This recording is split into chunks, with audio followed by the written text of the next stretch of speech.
should be the leader and they say Rahul Gandhi, one of the reasons that they say Rahul Gandhi is because they know no other leader.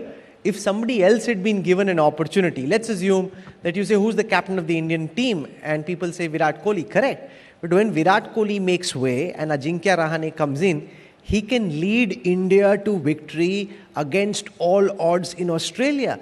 One of the problems with the Congress seems to be the complete disbelief or the inability to believe that there can be a future without the Gandhi family. Actually, let me turn that question around. It's not disbelief. It is belief that he is our leader. He sets the narrative. He sets the tone. He puts this government in the dock, and which is why the argument keeps coming back to us. Why don't you have a different leader? I think that's a question for us to decide. If I am here representing the Congress party, it is my right to choose my leader. I'm not going to allow you or Tejasvi or anybody else to tell me who my leader should be. I'm asking questions on whose India it is and what is new India? But why am I not getting an answer there? We're coming to that. But your leader also seems confused. Let's assume you have a leader like Modi or Amit Shah, who's certain that he has a certain conception of India, he wants to take India into the future, he's willing to work 24/7, 365 to achieve that. Good, bad, ugly, you can argue about that, but he has a vision. Your leader seems thoroughly confused about whether he even wants the job, doesn't want the job, wants to fight, go off for Vipassana, go to Italy, stay in India, go into the sea for a swim in Kerala, etc. How you can be a leader if you're convinced that you want to stay in the battleground and fight?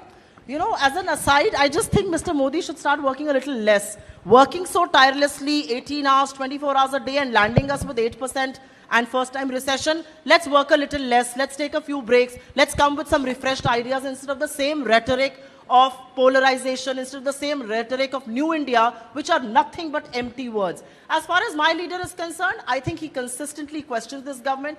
He wants to do the role of the opposition as well as he could. But what does the opposition need? The opposition today needs a very, very strong media, a media that is willing to ask some tough questions, and an independent judiciary. With all due respect to a profession that continues to be my first love, I don't see very many independent journalists today willing to ask questions. Petrol prices are at 100. How many TV channels have done shows? We've done many shows. You've been on our show. You may be an exception. A Swedish company, in its report, has accepted they have bribed Indian ministers.